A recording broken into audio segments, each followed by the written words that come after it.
नमस्ते दीदी भैया, देखिए हमारे यूट्यूब चैनल पर जा रहा है बहुत प्यारा चुटकुला देहाती नाच गीत।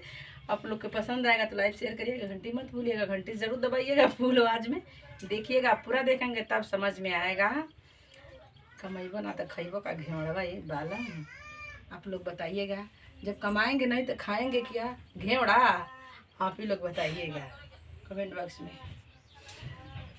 कमाई बनाते खइबा का घेवड़ा बाल, कमाई बनाते खइबा का घेवड़वा ये बालम कमाई बनाता खइबा का घेवड़ा बाल, कमाई बनाते खइबा का घेवड़वा ये बालम कमाई बनाता खइबा का उहो घेवड़ा ससुर के बोल, उहो घेवड़वा हमारे ससुर के बोल, उहो घेवड़ा हमारे ससुर के बोल।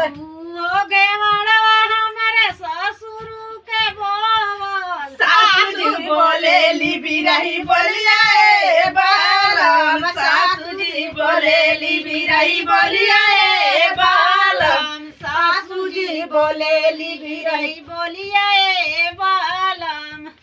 कमाई बनात खइबा का घेवड़ा ए बालम, कमाई बनात खइबा का कमाई बनाता खइबा का घेवड़वा ए बालम, कमाई बनाता खइबा का घेवड़ा ए बालम, कमाई बनात खइबा का घेवड़वा ए बालम, कमाई बनाता खइबा का उहो घेवड़ा हमारे भसुर के बोल, वो घेवड़वा हमारे भसुर के बोल। उहो घेवड़ा हमारे भसुर के बोल। वो घेवड़वा हमारे भसुर के बोल। जेठानी बोलेली बिरही बोलिया ए बालम, जेठानी बोलेली बिरही बोलिया ए बालम, जेठानी बोलेली बिरही बोलिया